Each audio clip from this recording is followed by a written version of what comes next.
Tous, bienvenue sur ce webinaire, sur la chronique qu'Advisor anime tous les mois. Je me présente, je m'appelle Fabien et je suis cofondateur d'Advisor.fr qui est le comparateur de logiciels français. Aujourd'hui, on va parler d'email marketing. D'accord. Ce qui va être intéressant dans ce webinaire, c'est on va essayer de faire court, on va faire 15-20 minutes maximum, et je vais essayer d'être très pratico-pratique avec vous pour vous donner un maximum de trucs, astuces, de manière à ce que vous caliez bien votre stratégie web marketing et que vous choisissiez surtout le bon logiciel, puisque c'est là-dedans que nous, on va vous aider. Très rapidement, moi je suis cofondateur et responsable produit chez Advisor et je suis accompagné de Charlotte qui répondra éventuellement à vos questions si j'en rate quelques-unes, sachant que j'essaierai quand même d'y répondre en live pendant cette présentation. Charlotte est responsable web marketing, donc elle aura peut-être et certainement des petits tips à vous donner sur votre stratégie. Voilà, et puis juste pour boucler la boucle, donc Advisor, pour que voilà, vous sachiez qui va vous présenter, qui va vous parler de web marketing aujourd'hui. Nous sommes un comparateur de logiciels. Aujourd'hui, on en a à peu près 500 sur Advisor, on grandit très très vite. Et l'idée, c'est que vous puissiez chercher facilement et surtout trouver et comparer les logiciels entre eux. Voilà, pour que vous puissiez faire un choix en toute confiance sur une plateforme qui est neutre. Voilà. Donc ça, c'est notre métier. Donc c'est parti pour cette présentation. Donc j'ai dit 15 minutes, on va essayer de faire efficace. Si vous avez des questions, n'hésitez surtout pas à les pousser dans le chat. On y répond en direct. Donc les tendances 2016 de l'email marketing. Alors déjà pour commencer, je vais vous dire que vous êtes au bon endroit parce que c'est l'email marketing ou l'emailing, suivant la manière dont vous l'appelez.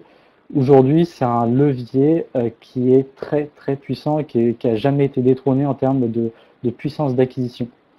Euh, tac.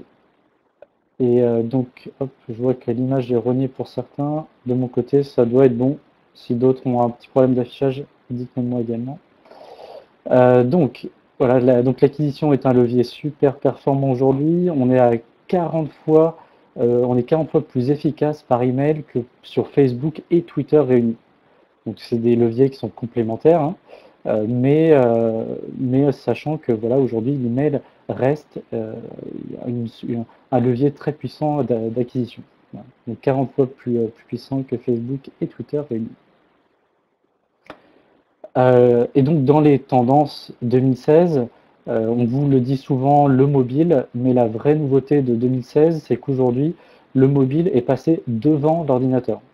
Donc quand vous concevez un email et une landing page qui va être derrière, pensez-la d'abord pour le mobile et ensuite pour les ordinateurs. Parce qu'aujourd'hui, vous pouvez être sûr que votre email, dans plus de la moitié des cas, va être ouvert sur un mobile. Donc en 2016, on a passé ce step-là sur la partie mobile. Donc toujours mobile. En fin d'année 2015, on était à 15% de croissance sur le mobile. Donc une raison de plus voilà, qui montre vraiment la tendance à long terme de la mobilité.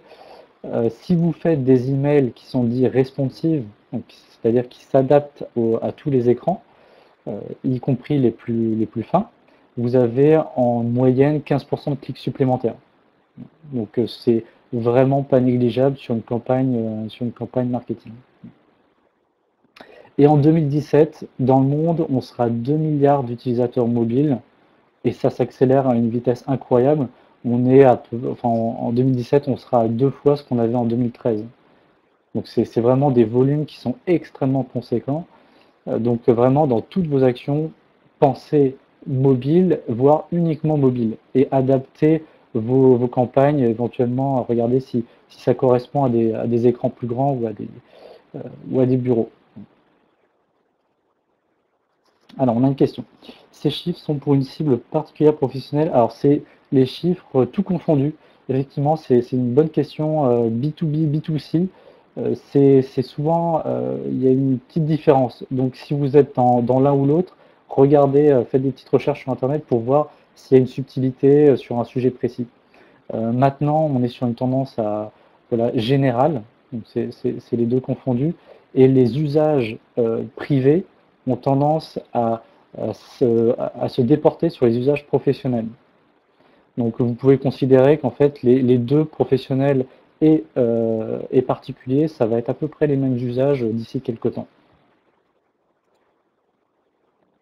Ensuite, j'ai trouvé intéressant de voir comment évolue la messagerie et la manière d'utiliser sa messagerie.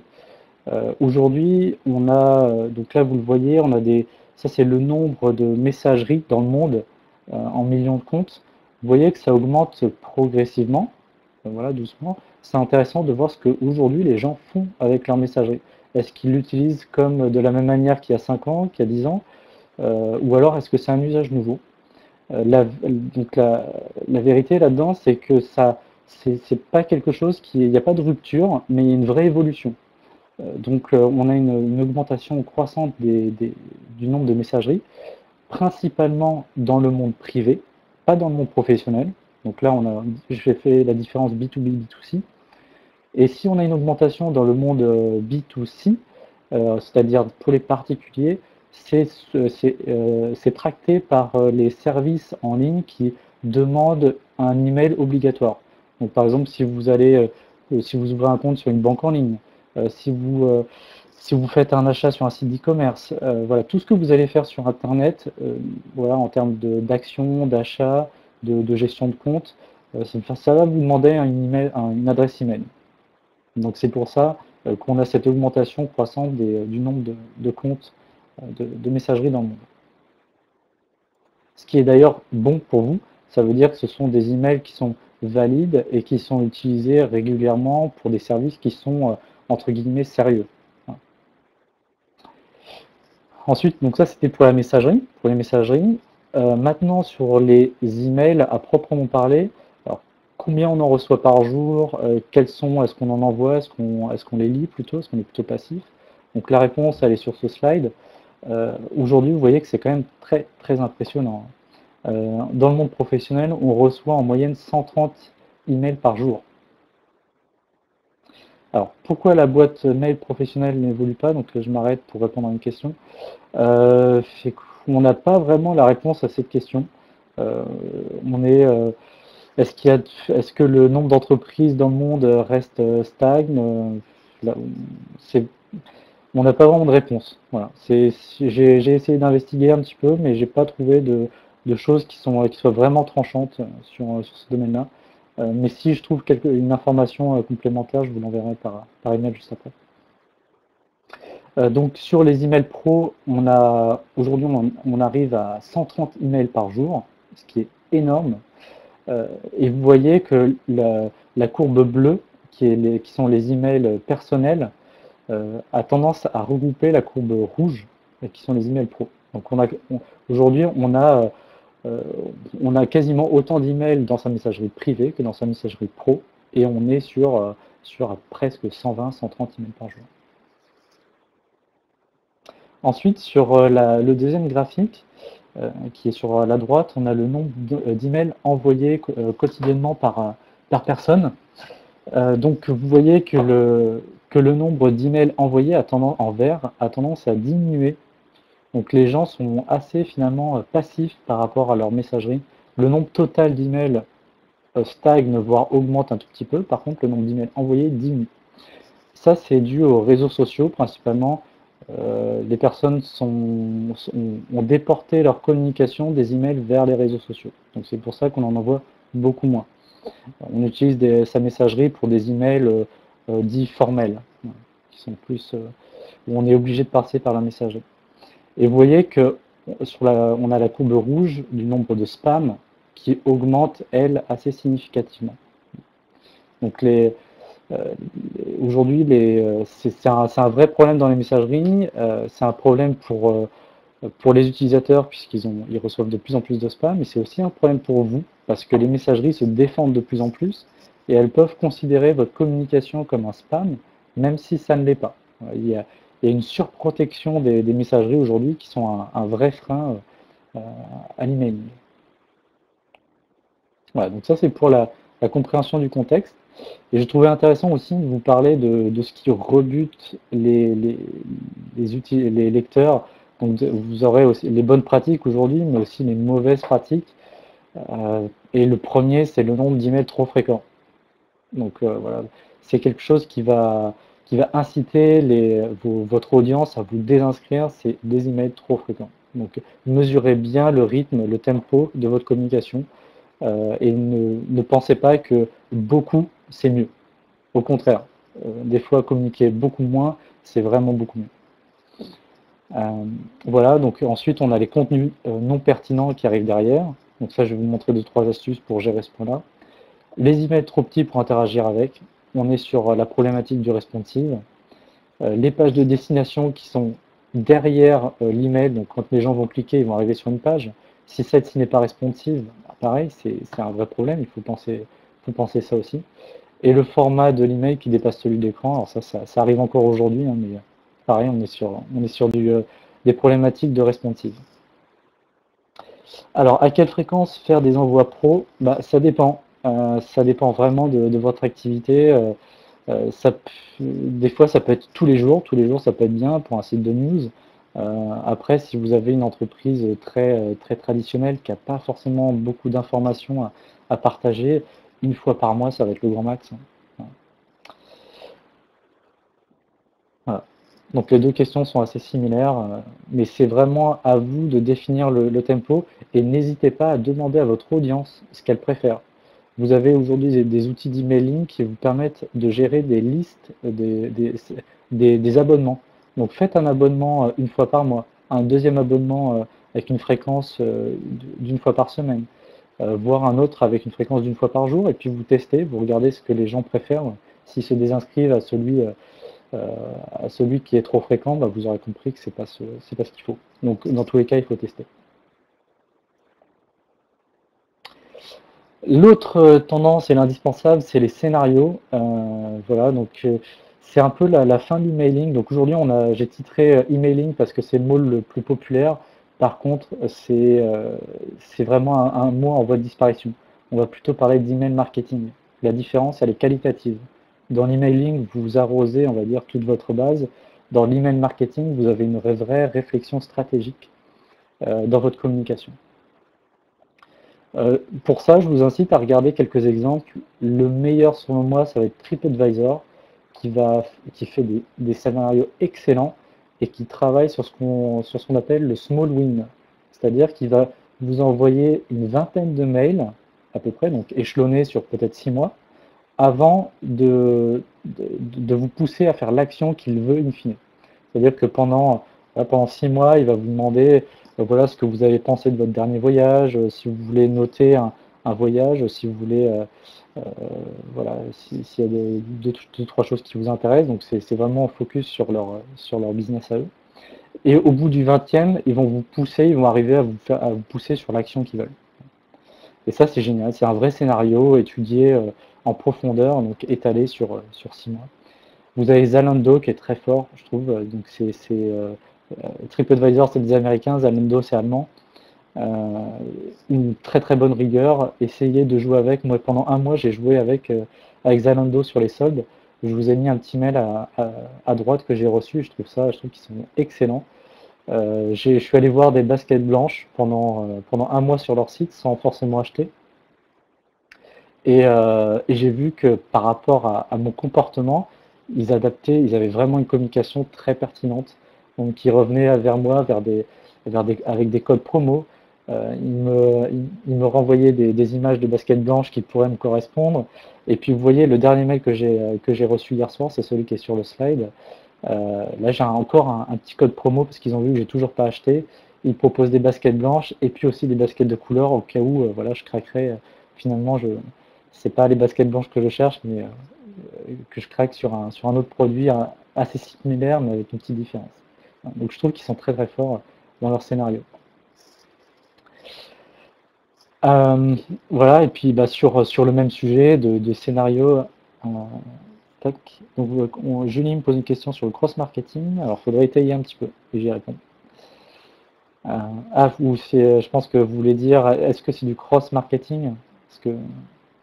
Enfin, étayer un petit peu votre question, je vais répondre. Donc, je continue en attendant. La segmentation, c'est un point vital. Si aujourd'hui vous ne segmentez pas, vous n'envoyez pas d'email. C'est aussi simple que ça. Si vous avez une base de 5000, 10 000, 100 000 contacts et que vous envoyez votre newsletter à toutes ces personnes de manière uniforme, arrêtez tout de suite. Il faut segmenter votre communication, sinon vous n'êtes pas pertinent et les gens ne veulent plus de ça. Vous allez avoir un taux de lecture qui n'est pas bon, un taux d'ouverture qui n'est pas bon, un taux de clic qui n'est pas bon. Donc segmentez et ciblez votre communication. Il y a des logiciels qui vous permettent de le faire dynamiquement. Donc par exemple, Zalando travaille avec un logiciel d'email marketing qui fait ça dynamiquement. Donc ils ont vu que je suis allé sur le site, que j'ai cliqué sur des baskets blanches, qu'a priori je suis un homme, parce que je suis dans la catégorie homme, etc. Et donc ils m'ont segmenté automatiquement et ils m'envoient les emails voilà, uniquement sur des produits qui me correspondent. Donc oui, Zalando se base-t-il sur une stratégie cross-marketing? Il y a Charlotte qui me demande est-ce que je vais recevoir des chaussettes. Alors oui, effectivement, ils font effectivement beaucoup ça. Là, ils étaient plutôt dans une idée, sur le mail qu'ils m'ont envoyé dernièrement, d'essayer de me mettre dans un tunnel. Donc ils ont vu que je tournais autour des baskets blanches pendant un mois, et ils essayent de me pousser à l'achat sur la basket blanche ou alors une basket voilà, un petit peu différente, mais ils veulent vraiment me pousser. Ils ont bien compris que j'étais très très intéressé par les baskets. Voilà. Donc ils seront plus sur cette idée-là. Et effectivement, j'attends les emails voilà, de la rentrée pour voir la petite écharpe qui va bien avec, etc. Donc effectivement, ils sont sur du cross-marketing. Ouais. Ils font les deux, tunnel et cross-marketing. Si vous voulez atteindre ces objectifs de marketing dit smart, intelligent, euh, renseignez-vous sur les autorépondeurs. Regardez si votre outil de web marketing fait de l'autorépondeur. Donc là, vous me demandez quels outils ils utilisent, Zalando. Je ne pourrais pas vous dire exactement. Euh, il y en a beaucoup sur le marché, mais par contre, je suis sûr qu'ils utilisent les autorépondeurs. Voilà. Autorépondeur égale trigger. Autorépondeur, c'est trigger, ça veut dire déclencheur pour information. Donc c'est des déclencheurs, mais c'est aussi tous les emails qui vont avec. Je vous explique. Vous allez par exemple dire, vous voyez un petit schéma sur mon slide, vous allez dire si mon utilisateur ouvre mon email, voilà, donc ça c'est un événement qui va se passer, alors je vais lui envoyer un autre mail 3 jours après avec telle information. Donc effectivement, l'ouverture de mail que vous allez pouvoir repérer, ça va être le trigger, donc l'événement, et vous allez programmer tout le scénario. Vous voyez, vous avez ici sur le slide, donc Start Automation, donc l'utilisateur s'inscrit, on envoie l'email de bienvenue, etc., etc. Donc vous faites votre scénario, vous avez les déclencheurs, vous mettez les bons mails au bon moment, et ça se fait ensuite automatiquement. Donc, tous vos utilisateurs qui vont ouvrir vos mails, ils vont recevoir un autre mail 3 jours après, ou voilà, vous pouvez faire plein de choses. Donc ça, c'est ce qu'on appelle l'autorépondeur, c'est l'art d'automatiser votre relation avec vos utilisateurs. Voilà, on ne voit pas le schéma, je vais vous l'envoyer par pièce jointe, voilà, je vous l'enverrai juste après. Donc voilà, imaginez juste un petit workflow, donc vous mettez vos briques et vous les liez, c'est s'il se passe telle chose, alors je vais envoyer tel mail 3 jours après, ou alors je vais faire telle action, telle action. Voilà. Donc c'est l'autorépondeur. Il y a une dernière chose ou une avant-dernière chose, je sais, j'ai plus entièrement la présentation en tête, ça va être les formulaires et landing page. Donc là, on quitte un peu la partie email marketing et on arrive sur des fonctionnalités qui gravitent autour de l'email.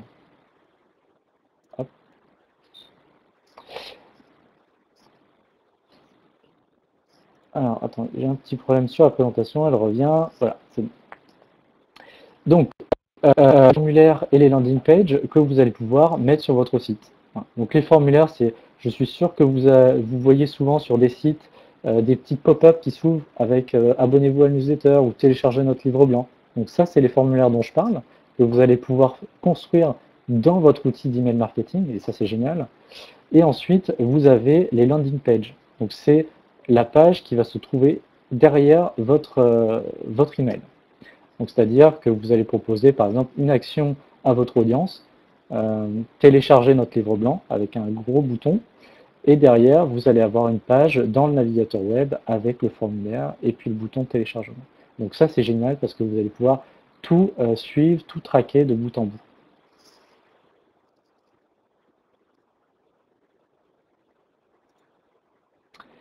Ensuite, un dernier point, c'est les SMS. Alors, est-ce que c'est une bonne chose les SMS? À mon avis, il faut être très très prudent avec parce que c'est très intrusif et ça peut vous desservir plus qu'autre chose. Donc moi, je les utiliserai uniquement pour les emails, pour les SMS transactionnels, c'est-à-dire les notifications. Si par exemple si vous voulez notifier vos clients qu'il y a quelque chose de nouveau dans le service que vous proposez, effectivement, vous pouvez utiliser les SMS. Les utiliser dans un but marketing, moi je le déconseille. Maintenant, si vous le faites de manière très contrôlée avec prudence, ça peut être intéressant. Donc là, j'ai fait à peu près le tour sur les tendances et je vais vous montrer juste quelques logiciels qui répondent justement aux fonctionnalités dont je vous ai parlé.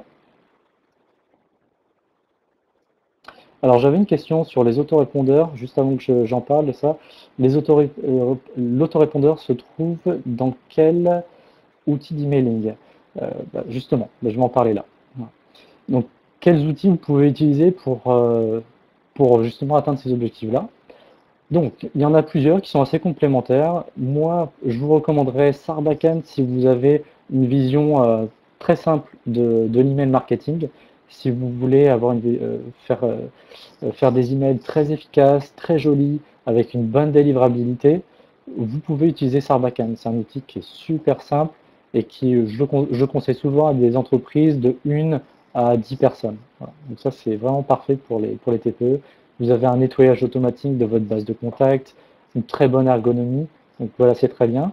Après, vous n'allez pas avoir des fonctionnalités très avancées comme l'autorépondeur ou les landing pages derrière, les formulaires. Pour avoir ce genre de fonctionnalité, je vous oriente vers ActiveTrail, qui est un outil extrêmement puissant et qui vous permet de faire tout. Donc on n'est pas dans un outil d'emailing, on est vraiment dans un outil de web marketing. Vous allez pouvoir faire tout de bout en bout, avec effectivement l'email au cœur de tout ça. Vous allez pouvoir faire donc des landing pages, des formulaires, vous avez l'autorépondeur, donc ça c'est vraiment génial. Ensuite, vous avez WeManager, qui est un outil qui est super sympa aussi, qui est très ergonomique, et vous avez une très bonne segmentation. Donc WeManager, je le mettrai entre Sarbacane et ActiveTrail en termes de fonctionnalité. Vous pouvez faire facilement des segmentations par glisser-déposer, c'est vraiment super sympa. Et ensuite, le plus poussé, ce serait Message Business pour les plus grosses sociétés, ou si vous avez des besoins très poussés en termes d'email marketing, je vous conseille vraiment Message Business parce que vous avez des fonctions SMTP qui sont très poussées. Donc là, vous pouvez configurer votre serveur d'envoi.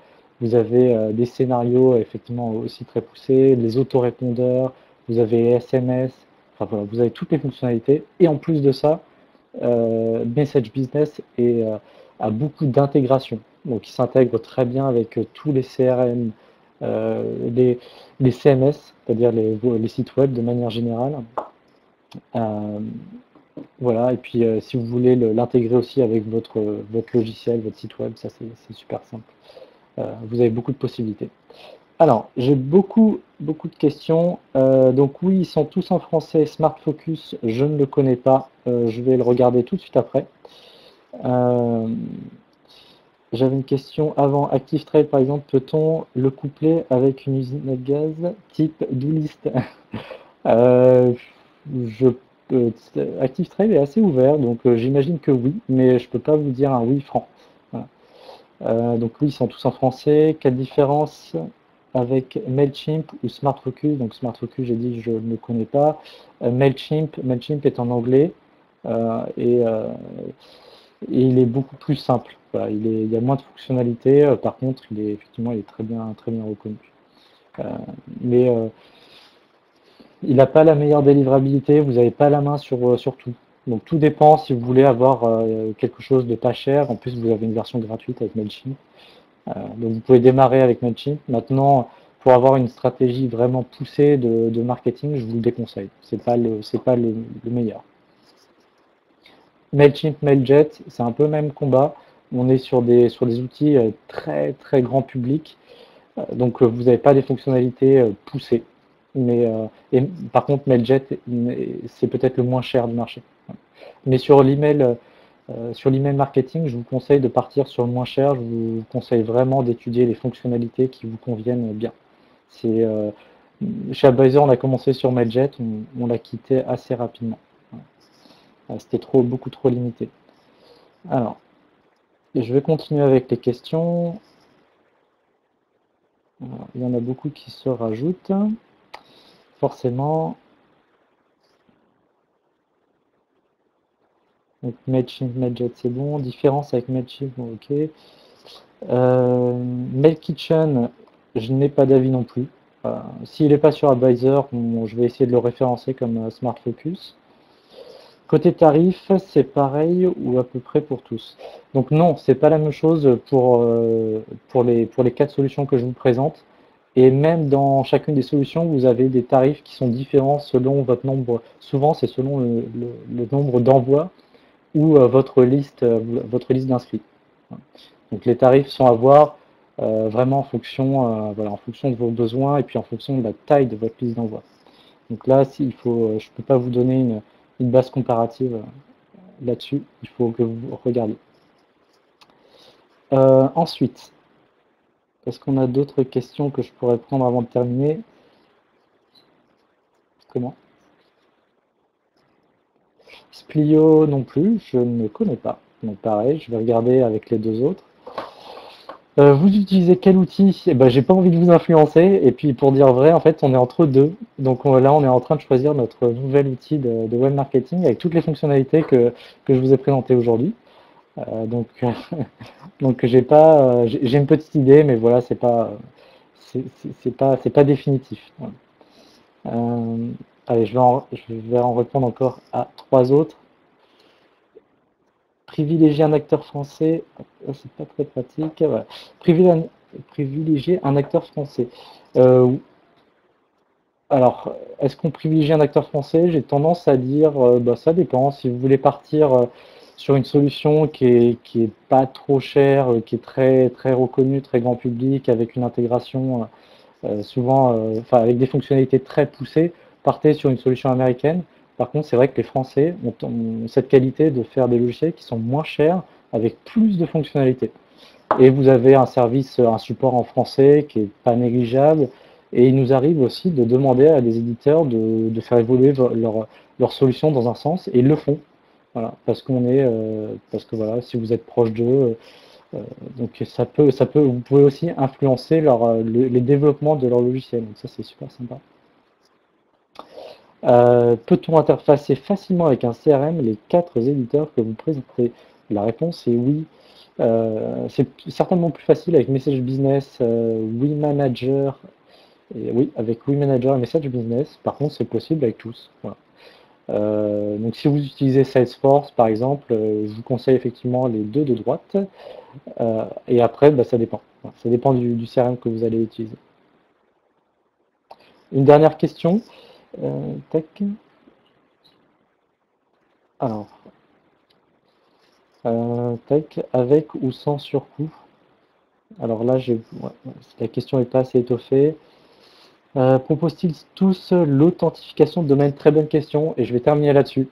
Donc, est-ce que c'est une bonne chose de personnaliser votre domaine, c'est-à-dire d'envoyer vos emails avec votre email, voilà, fabien@monentreprise.com, au lieu du domaine, du serveur d'envoi de l'outil que vous utilisez?